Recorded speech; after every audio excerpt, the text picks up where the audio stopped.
Gracias, Estefan. Bien, buen día. Voy a exponer el tema de la interpretación en filosofía. Quiero comenzar haciendo referencia a algunas definiciones de la filosofía. Para eso he tomado diversidad de autores, épocas e ismos, es decir, tendencias o sistemas. No voy a analizar todas, ustedes pueden leer estas presentaciones, es decir, estas definiciones de la filosofía, y también al final entregaré a Stefan las diapositivas para que, si alguien tiene interés, pueda contar con este material. Bien, ¿qué se advierte en las distintas definiciones de la filosofía? En general, se habla de los primeros principios, las leyes fundamentales, las últimas causas, los fundamentos. Y efectivamente, hacer una reflexión filosófica es buscar esto, buscar las esencias, buscar los principios. No es un conocimiento, diríamos, positivo inmediato. Inclusive Comte habla de leyes, es decir, lo que explicaría los fenómenos. No es una descripción de lo fáctico, de lo inmediato perceptible. Es siempre una búsqueda, una reflexión que va más allá de la inmediatez de la percepción. Entonces, eso es muy importante de tener en cuenta porque hay reduccionismos que quieren hacer de la filosofía una especie de sociologismo, una especie de historiografía o reducirla a ciencias sociales. La filosofía no es una ciencia social y por lo tanto no puede reducirse a descripciones sociológicas, económicas, psicológicas. Es una búsqueda más allá, en lo profundo de los fenómenos, buscando aspectos sustantivos, esenciales. Sin embargo, hay algunos autores que, como Marx, por ejemplo, establece otro sentido de la filosofía y dice, es la transformación del mundo. Es decir, condena que la filosofía solo sea interpretación y señala que debería ser también política. Entonces, vamos a encontrar que aparte de los fundamentos, las esencias, la filosofía, según alguna corriente al menos, debe ser transformación política. Aquí tenemos otras definiciones, por ejemplo, de Althusser en la misma línea de Marx, o de Wittgenstein, que señala que es análisis del lenguaje. Entonces, aparte de las temáticas ontológica, metafísica, epistemológica también, gnoseológica, lógica, hay una aceptación general de que la filosofía es también política, filosofía política, es también lenguaje, filosofía del lenguaje. Pero lo que no debe ser es una simple sociología, historia, psicología, y aparte de este riesgo de querer hacer aparecer algunas teorías económicas o psicológicas o sociológicas como filosofía, hay también el riesgo de la moda. Está de moda lo transdisciplinar, está de moda el pensamiento complejo, entonces la filosofía debe ser esto o aquello. No, la filosofía siempre está fuera de moda, porque no es una actividad lucrativa, comercial ni superficial, y por lo mismo es una ocupación de pocos que reflexionan y que posiblemente fortalecen esa idea de que no es útil, al menos inmediatamente. Entonces, tener en cuenta esto es muy importante. El segundo tema es el tema de la interpretación en filosofía. Es decir, lo que han escrito los grandes autores, que han hablado sobre las esencias, sobre el ser, sobre la nada, el devenir, los grandes problemas filosóficos, para comprenderlos, para captarlos, para motivar la reflexión filosófica sobre esos problemas, es necesario interpretarlos. Es decir, no se trata de una repetición memorística de lo que dijo fulano o sutano, sino se trata de empaparse de sus ideas, de su sistema, y por lo tanto de rehacerlo, de reconstituirlo, eventualmente de criticarlo y recrearlo. Esa es la interpretación. Por lo tanto, hacer filosofía implica siempre interpretar. Si hablamos de la interpretación filosófica, nos remitimos a la hermenéutica filosófica. Y esta palabra hermenéutica, que proviene del griego, ahí está, hermeneutike, techne. ¿Qué significa? Hermeneutike, al parecer, proviene de Hermes. Y Hermes es el nombre de un dios, del dios griego, el de los pies alados, el dios de los mentirosos, el dios de los comerciantes, el dios de la astucia. Todo esto es interesante porque parece que interpretar filosóficamente es portar mensajes, como Hermes, el mensajero de los dioses. ¿Y qué mensajes portamos cuando interpretamos? El mensaje del pensador, pero también el mensaje que el pensador nos motiva, que es el mensaje de la realidad, de las cosas, develando sus secretos, develando su profundidad, y que ese pensador de alguna manera ha encontrado esa profundidad, esa esencia, desde su punto de vista, desde su propia reflexión, intelección y raciocinio. Entonces, portar ese mensaje es interpretar, y eso está en el nombre de hermenéutica, en la imagen de Hermes.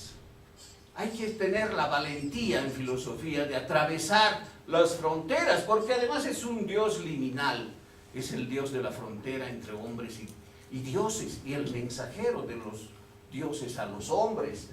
Esta imagen de Hermes que vuela, porque tiene los pies alados, que lleva un mensaje, es una metáfora muy sugestiva para entender, para comprender qué es la filosofía. Pero también es el dios de los mentirosos. Ustedes saben la célebre frase, el traductor es traidor. Interpretar también es mentir, pero no en un sentido, diríamos, intencional, moralmente censurable, sino en el sentido de que como intérprete también traiciono, no por querer traicionar, sino porque siempre veo desde mi punto de vista, desde mi perspectiva, y posiblemente, aunque comprenda algo de lo que dijo el autor o de esta parte de la realidad, siempre hay una dosis mía, una perspectiva personal, y eso implica que también miento. Es decir, como el dios Hermes, dios de los mentirosos, la interpretación hermenéutica es siempre una perspectiva personal, una manera de ver los sistemas, las ideas y los problemas de la realidad en sus fundamentos, en su base, en sus esencias. Hay que ser osado para interpretar, hay que ser mentiroso no en el sentido censurable, sino sabiendo que es mi perspectiva la que interpreta, sabiendo que es mi punto de vista el que me permite comprender así lo que dice este autor. entender de esta manera este problema. Y por otra parte, ¿qué es técnica? Es un oficio, es una técnica, es un arte. Los técnicos, ¿qué son? Quienes tienen la habilidad de interpretar. Entonces, interpretar, y eso está en el nombre, hermenéutica, Hermes, es adquirir ciertas habilidades, adquirir cierta destreza para mostrar, para poder captar lo que alguien ha sistematizado, ha pensado, apropiarme de él, rehacerlo, reconstruirlo, recrearlo y ofrecer mi propia interpretación, tanto del autor, tanto del istmo, tanto de la época, del problema como parte de la realidad. Y eso se aprende, y la carrera de filosofía enseña esta técnica, es decir, este arte interpretativo. Yo considero que las tesis en filosofía son esto, no sociologismo, no economicismo, sino esta interpretación profunda de los autores, las ideas, las corrientes, los problemas. Es curioso, sin embargo, que los grandes hermeneutas de la historia de la filosofía, Schleiermacher, por ejemplo, Dilthey, Gadamer, Ricoeur, Heidegger o Bátimo, siempre han pensado de alguna forma que la hermenéutica es enseñar a interpretar correctamente. Posiblemente Bátimo, siendo posmoderno, es más relativista. Sin embargo, hay ese surgimiento histórico de la hermenéutica, especialmente de la hermenéutica moderna, porque en la antigüedad sin duda existió, ¿no? Con Schleiermacher es sin duda encontrar el sentido de los textos, y en primer lugar de los textos sagrados. Sin embargo, pese a esa pulsión de establecer la verdad de la interpretación, es decir, lo que realmente el autor quiso decir y lo dijo, pienso que la filosofía no implica necesariamente esa actitud un tanto soberbia de decir yo soy el que interpreta correctamente a fulano de tal, yo soy el que ha leído correctamente a Hegel, yo soy el que ha leído correctamente a Marx. Lo que yo he leído, lo que he entendido, lo que me he apropiado y lo que me ha servido ese autor para recrear la filosofía es siempre mi punto de vista, desde mi punto de vista, desde mi perspectiva, con todas las cargas teóricas, ideológicas, prejuiciosas que tenga. Entonces, estar consciente de todo esto es previo para cualquier producción filosófica. Bien, esto es lo más importante de mi exposición. Pero ahora voy a darles un ejemplo de hermenéutica, un ejemplo de qué hice yo. Porque claro, yo puedo hablar de mí, ¿no? Si las interpretaciones son siempre personales e implican carga teórica personal, prejuicios personales, etc., ¿de quién puedo hablar? Yo puedo hablar de mí. Y voy a hablar de mi interpretación, de mi hermenéutica.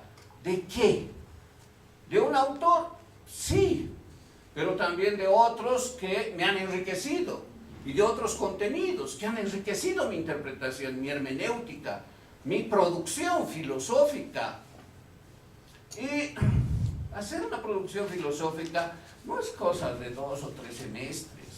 Esta no es una carrera para empezar a correr y terminar como sea. Hacer una tesis es algo difícil. Y les voy a hablar de mi tesis, no de licenciatura, sino de maestría. Yo tengo maestría, bueno, entre otras, en filosofía. Y para graduarme con una maestría, con el título de maestría en filosofía, he elaborado esta tesis. La tesis se llama Poder y Género, una constelación Foucaultiana de la femineidad. O sea, ¿qué he interpretado? ¿A quién he interpretado? ¿Cómo lo he hecho? Bueno, me ha llevado varios años la tesis. He interpretado especialmente a un autor, a Michel Foucault. Pero la interpretación de Foucault ha sido dirigida, aplicada a un tema sobre el que él escribe sin duda, pero que ha sido enriquecido con otras ideas, con otras filosofías, con otros contenidos. Y los contenidos que han enriquecido han sido muy diversos. Hay análisis de mitos, hay análisis de la Biblia, hay análisis de las epistemólogas estadounidenses que yo investigué cuando hice una investigación en la Universidad de Duke, en Carolina del Norte, y ese es un capítulo específico de la tesis, de mi tesis. Entonces, no es solo un autor. Yo no estoy de acuerdo en eso de que nos pasemos una clase discutiendo un párrafo. Está bien, a veces hay que citar párrafos y hay que contextualizarlos, interpretarlos, enriquecerlos. Hay que también ver otras ideas para profundizar, para penetrar en el pensamiento. Y a partir de esta tesis, que tiene unas 350 páginas, como pueden ver, yo he publicado este libro, Foucault, Feminismo, Filosofía, que es la versión, diríamos, literaria, como libro de teoría, de un trabajo más académico. Y, bueno, esto lo he hecho con el IEB, cuando el IEB tenía una buena dirección. Y ha sido un libro muy elogiado por poca gente, porque así es la filosofía. La filosofía no es un acto de masas, no motiva actos de masas, no es cuestión de demagogia, es profundidad, es reflexión. Y que haya unas pocas personas que lean, que comenten, que critiquen, es el honor para el que escribe filosofía. Lo peor es que nadie lo lea. Y no es que no lo critiquen, sino que no lo lean. Entonces, esto que me ha llevado varios años, alrededor de unos 4 años, después de 1 año y medio, 2 años, se ha convertido en un libro, y después se ha convertido en otro libro, un capítulo se ha convertido en otro libro. Este, por si acaso, he donado 2 ejemplares, así que si tienen suerte, supongo que buena, no mala suerte, les tocará alguno de estos ejemplares. Entonces, ¿por qué he hecho esto? Porque uno de los capítulos es la interpretación hermenéutica no solo del autor, sino de un problema, y es el problema de la femineidad. ¿Qué es ser mujer? Según Foucault, según otros autores. ¿Qué implica el ser mujer histórica, sociológica, ideológica, genéricamente? Y eso es lo que he interpretado. Como ven, un trabajo, y lo he recompuesto, enriquecido, de alrededor de unos 15 años. Eso es lo que yo pienso que algunos problemas exigen en cuanto a la producción filosófica. ¿Qué es Theatrum Gynaecologicum? Para el título me he inspirado en un libro poco conocido de Foucault, que es Theatrum Philosophicum. Y de ahí construí el concepto Theatrum Gynaecologicum. Y bueno, yo he tenido algunas desventuras con este libro después de publicarlo, pese a que el texto original es de 1999, hacia el 2008, hacia el 2013, 14, alguien me dijo que había copiado el título. Claro, se copió de mi propia producción, no, de mi libro que se llama Theatrum no sé qué, había copiado. Después he demostrado que más bien esa persona que me había copiado a mí, porque efectivamente mi primera producción era muy antigua en comparación a ese pequeño libro llamado Theatrum Mundi. Pero bueno, la inspiración ha sido Theatrum Philosophicum de Foucault. ¿Y qué dice Foucault en su Theatrum Philosophicum? ¿Y qué me ha motivado? Aquí están los principales contenidos que me han motivado a interpretar. Fíjense, interpretar no es repetir, no es coleccionar citas, mucho menos hacer copy-paste, ¿no? felizmente eso no hay en filosofía, como no se trata de una carrera para obtener el título y empezar a trabajar como sea, lo que importa es la reflexión, y eso lleva tiempo. ¿Qué dice Foucault en el Theatrum Philosophicum? Dice que la filosofía es un teatro, que tiene máscaras, que tiene payasos. No sé, pensar Hegel como payaso es un poco duro, ¿no? Pero bueno, es algo fluido, pluriescénico, donde se juega, hay cuadros dramáticos y cómicos. Fíjense, este texto realmente es interesante, porque no es la visión tradicional de la filosofía, con esa solemnidad y parsimonia que evidentemente a Foucault no le gusta. Y a mí me gusta esa manera de ver la filosofía. Y eso me ha inspirado a construir este título, que es Theatrum Gynaecologicum. ¿Qué es? Es también otro teatro en el que las mujeres son también prima ballerina, damiselas, coro, en que tienen parlamentos, guiones, en que hay escenas, y eso se realiza en la historia. Entonces, el ser mujer y tener un rol e incluso subvertir los roles es como actuar en el teatro de la historia, en el teatro del mundo, donde la mujer, si bien ha tenido una gran opresión, se ha sufrido una gran opresión, también ha sido protagonista, también aparece como el centro. Y si ustedes se fijan en la tapa, siempre hay una matrona romana, una damisela del Renacimiento en el lugar central. Entonces, entender la historia como un teatro, eso es lo que realizo. Mi profesor de griego, el doctor Frías, en el prólogo que hace este libro, habla de teatro, y habla de teatrón, y de teaosmai, que significa contemplar. Hay que contemplar lo que está escenificado.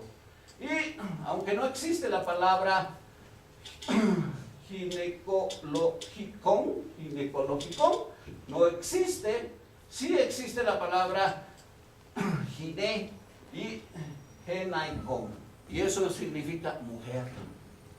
Entonces, el teatro de las mujeres. La historia es el teatro de las mujeres, donde llevan adelante una representación de múltiples papeles, compleja, diversa, intensa, a veces dramática. Y eso es lo que él refiere, lo que corresponde a las mujeres en el teatro de la historia. Es un prólogo corto, pero muy significativo, especialmente por el análisis lingüístico. Entonces, ¿qué hago? Finalmente veo cuáles son los guiones de las mujeres en el teatro de la historia, sus actuaciones, sus representaciones, y cómo también en este teatro ha habido un momento en que se levantaron contra las formas de opresión, de dominio. Por ejemplo, reivindicaron el voto, la jornada de trabajo, la igualdad de salario, etcétera, etcétera. Es decir, no es una recopilación de los lamentos ni de la opresión que habrían sufrido de forma múltiple, sino de también su centralidad. Entonces, el Theatrum Gynaecologicum es la búsqueda de aspectos comunes en esa diversidad de escenas, en esos dramas, comedias en los que las mujeres actúan y que construyen también con ciertas imágenes, cuadros, ciertos modos de ser. Entonces, son los papeles, los atuendos, los paisajes, las voces, los gestos, las figuras, las identidades, los parlamentos, las escenas de la prima ballerina, de la antagonista, del coro, de las actrices, etc. Y tomando en cuenta una investigadora como es Elizabeth Badinter, La identidad masculina, este es un libro muy interesante. Muestro también que las mujeres son en gran medida las constructoras de la identidad del varón. Es decir, quien forja el ser masculino son las mujeres, porque desde el útero, el mundo en el que está envuelto el feto masculino, es decir, con género biológicamente masculino, es un mundo femenino. Y eso influye en su percepción del mundo y en su construcción de identidad. La responsabilidad intelectual, dice esta antropóloga pensadora, en forjar las identidades también de los hombres son las mujeres. Entonces, hay una arquitectura de gineceo en el mundo, es decir, una arquitectura de mujer. Si bien hay opresión, etcétera, hay también esto. Y hay diferentes, diríamos, personajes, desde mujeres que están en la política y le dan su propio tono a la política, hasta, bueno, las damas de compañía y otras. Entonces, el trabajo, la interpretación, como ven, incluye otros autores. Bien, esta es una interpretación de Foucault y es la genealogía de la femineidad. ¿En qué consiste? ¿Cómo se ha construido la femineidad? Y para eso, Foucault, esto he tomado de diversas obras, pero especialmente de la historia de la sexualidad, hace referencia, y bueno, de otras posteriormente, ¿no? Es decir, que hace referencia a otras etapas posteriores. Por ejemplo, habla de Aristóteles, que ha establecido que hay una supremacía masculina. Pero Aristóteles no es el único, están también los filósofos helenistas. Aristóteles decía, el varón es maestro, es guía, es modelo moral para la mujer, como también para los jóvenes que se educan. Entonces, y eso está bien, es bueno, es parte de la diferencia y de la naturaleza humana. Los helenistas, posteriores a Aristóteles, también han reforzado la centralidad masculina, han establecido que la mujer es otro para el hombre, para el varón, y es a veces alguien con quien uno se enfrenta, con el varón se enfrenta, es un ser agonístico, y que el matrimonio es el sentido de vida de la mujer. Fíjense, los primeros siglos de nuestra era ya hay eso, y también la concepción sobre el placer, la reducción del placer sexual a la función procreadora, por ejemplo, y que el matrimonio no debe ser el lugar de vivencia, de placer sexual, sino de reproducción. Y bueno, desde los primeros siglos, del siglo II hasta el V, tenemos la concepción del matrimonio como un lugar de procreación, de reproducción, de deshedonización, como una estética de los placeres compartidos, como escenario del poder pastoral, y la mujer y el deseo, como vemos. Posteriormente en el cristianismo es legal desde el siglo IV, como ustedes saben, se da la tecnología del yo, que es la confesión, y la confesión está basada fundamentalmente en el deseo sexual y las prácticas sexuales. Entonces, confesar los pecados es ante todo confesar la infidelidad, confesar los deseos insanos, el placer. Y posteriormente, bueno, también en este contexto vemos la vida monacal. Por ejemplo, este mito del elefante, ¿no? Esta cita es un pasaje de Francisco de Sales, Introducción a la vida devota, en que presenta a los cristianos la moral del elefante, la moral sexual supuestamente, como modelo de moral sexual cristiana. Entonces, este recorrido histórico que es muy rico y que está presente en las lecciones de Foucault, en su historia de la sexualidad, y en otros temas, en otras publicaciones, en otros artículos, entrevistas, etcétera, muestra que en Occidente se ha constituido un androcentrismo, es decir, una constelación de relaciones en que el centro, al menos teóricamente, es el hombre y la mujer es para él.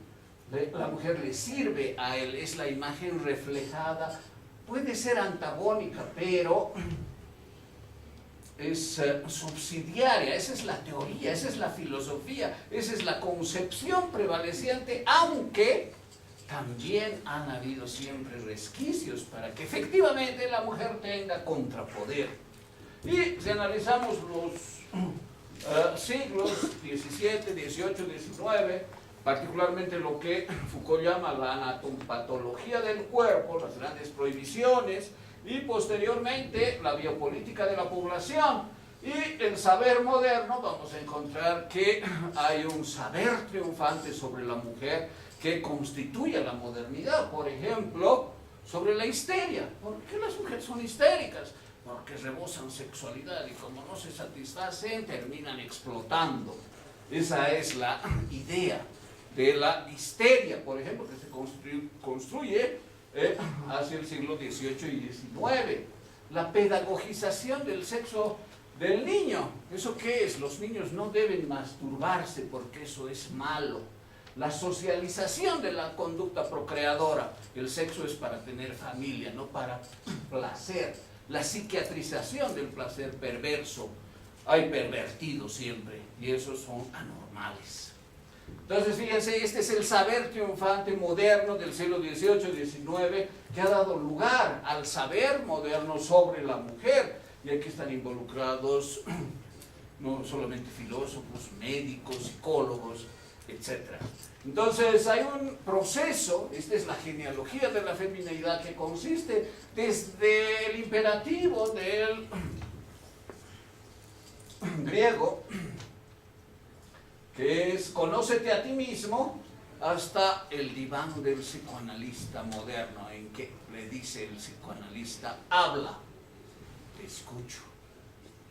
Y bueno, después está, bueno, antes de ese imperativo está confiesa tus pecados, la tecnología del yo, del cristianismo, y también en el siglo XVII y XVIII pensaremos. Es decir, que hable la razón. Y eso tiene antecedentes en Descartes. Llegamos al siglo XX, el siglo de Foucault, en el que escribe, y también vamos a ver que encontramos, por ejemplo, esta expositora, yo tuve ocasión de escuchar alguna vez a Marcela Lagarde, y este es su libro, ¿no? Los cautiverios de las mujeres, madresposas, monjas, putas, presas y locas. Así titula el libro.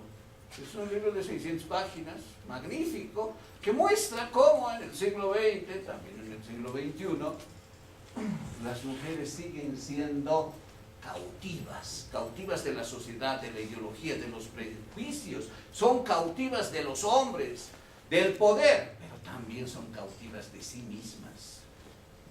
Y ese análisis, la imagen de la madre esposa, por ejemplo, ¿no? Su lugar, la casa, sus labores, la limpieza, el hogar, el ámbito privado, y así los otros roles, la monja, el rol de la monja. Claro, ¿quién es la monja? ¿Cómo es vista por la sociedad? ¿Por qué es sagrada? ¿Por qué es bendita? ¿Qué significa que sea esposa de Cristo? Y ¿por qué es una madre pública? Todo esto muestra cómo Lagarde visualiza imágenes en el siglo XX, en el siglo XXI también válidas, sobre los roles, sobre los parlamentos, sobre los papeles en este teatro del mundo, teatro de monjas, teatro de madresposas, teatro de putas, teatro de presas y de locas. Y claro, entonces no hay una sola identidad, aunque haya el discurso de la madre esposa, también hay que reconocer que hay otros roles asignados, construidos por la sociedad. Sin embargo, pese a estos roles que parece ser que se despliegan siempre bajo la égida del varón, hay también poder que ejercen las mujeres. Y este poder, bueno, aquí vemos a Phyllis. Stefan ha publicado hace un año un libro sobre Aristóteles. Yo contribuí con un artículo de análisis de Phyllis y Aristóteles, que bueno, si alguno lo ha leído sabe de qué se trata, ¿no? La cortesana Phyllis montando a Aristóteles, que caminaba desnudo, en 4 patas, en un palacio de Alejandro. Bueno, hay también eso, hay el poder o contrapoder de las mujeres, que no se puede desdeñar, que no se puede pasar por alto, y que también puede ser sumamente influyente y en el fondo oscurecer, encubrir que siguen siendo protagonistas. Para ver esto he recurrido a un concepto de Foucault, que es la arqueología de la subjetividad, y lo he aplicado a comprender cómo hay substratos en el imaginario colectivo, no solamente de mujeres sino de los hombres, forjados en la cultura occidental, que dan lugar a representarse la mujer de alguna manera. He hecho varios análisis de la arqueología de la subjetividad. Eva, por ejemplo, la imagen de Eva; Pandora, por ejemplo; Ariadna, por ejemplo; Lilith, las amazonas, las brujas. No voy a exponer todo, tampoco tendría el tiempo, pero les voy a mostrar algo. Por ejemplo, Eva, de todos es conocido el pasaje bíblico y lo que representa, ¿no? Representa el pecado, la sexualidad, el vehículo para hacer que aparezca el mal en el Edén, y también la transgresión, es decir, es la imagen de la transgresión. Y también ha dado lugar, por ejemplo, a que ¿quién le da el nombre de varona? Es de la Biblia, Adán. Entonces, desde la Biblia, desde el Génesis, la mujer adquiere nombre, lo que es muy importante porque es algo que tiene entatividad, es decir, su propio ser en el mundo, gracias al varón. Entonces, estos son detalles muy, muy interesantes, como también hay inconsistencias, pero no se trata de evaluar la Biblia por sus inconsistencias, sino por la forma como ha constituido este substrato colectivo de representación de la mujer, y que da lugar a comprender algunos aspectos, por ejemplo, los sentimientos negativos, las emociones intropunitivas. Esto analizado también con base, por ejemplo, en el libro de Alain Bachonier, El sexo de las emociones, que es muy bueno. Entonces, fíjense cómo interpretar no es solo tomar en cuenta un autor, sino otros que implican riqueza, diversidad, profundidad. Y bueno, aquí está un análisis de lo que es lingüístico, etimológico, del Edén, el paraíso, y algunas inconsistencias lógicas de la caída, ¿no? Se dice que la mujer Eva desobedece porque tenía proclividad al mal. Pero, ¿cómo podría saber el mal? ¿Qué es el mal antes de desobedecer? Es decir, ese es un problema lógico, ¿no? Si era un mundo paradisíaco, no tendría que haber ningún impulso de querer hacer algo malo y desobedecer, porque si hay ese impulso, quiere decir que ya había maldad antes de la manzana. Entonces, pero bueno, ese tipo de inconsistencias. Para interpretar eso también tomo el libro de Baudrillard, Jean Baudrillard, de la seducción. Y claro, esto ayuda a entender cómo la mujer, y hay otra imagen al lado de Eva. Eva es la representante, la imagen judía, mientras que Pandora es la imagen griega, y ambas son la belleza, la seducción y las transmisoras del mal. Finalmente, Pandora es la que está involucrada en el mito de la famosa caja que derrama sobre la humanidad todos los males. Entonces, hay muchas similitudes en el imaginario mítico, religioso, que construye estos substratos, esta arqueología de la subjetividad. Otros temas que analizo, bueno, relacionado con Eva, con Pandora, por ejemplo, como la mujer es el símbolo de la decadencia, expulsión del paraíso o existencia del mal entre los hombres, Eva y Pandora respectivamente. Hay otra imagen, y para eso analizo los nombres también, interpreto los nombres de Lilith, que es muy interesante porque finalmente Lilith es la serpiente, es decir, es la serpiente del Génesis y la que tienta a Eva, ofreciéndole la manzana, que en realidad es enseñarle a amar, enseñarle sexo, para que tenga sexo con Adán de una forma, diríamos, no romántica, en el sentido de que no sea la imagen de San Agustín, ¿no? San Agustín describía el acto sexual y decía: el pene es como una mano que se introduce en la vagina y deposita como los dedos el semen. Y ahí no debe haber exaltación, no debe haber rubor. Si hay eso, es pecaminoso. El sexo para eso y de esta forma es bueno. Entonces, transgredir esa idea ha sido expresado, la principal transgresora, en Lilith. Y claro, también Lilith aparece como una tentación, porque es una mujer también, un demonio que yace con otros demonios y que tienta ella misma a Adán. Y bueno, esto da lugar a concepciones psicoanalíticas, da lugar a la censura de la androginia y también al surgimiento del patriarcado, que he analizado en parte también gracias al libro de Wilhelm Reich titulado La Revolución Sexual. Entonces, hay otros temas, lamentablemente no tengo ya tiempo, la brujería, la magia, que he analizado, construyendo esta arqueología de la subjetividad, por ejemplo, el Malleus Maleficarum, este libro medieval que era la base de la persecución a las brujas, de la sistematización de las torturas para que confesaran.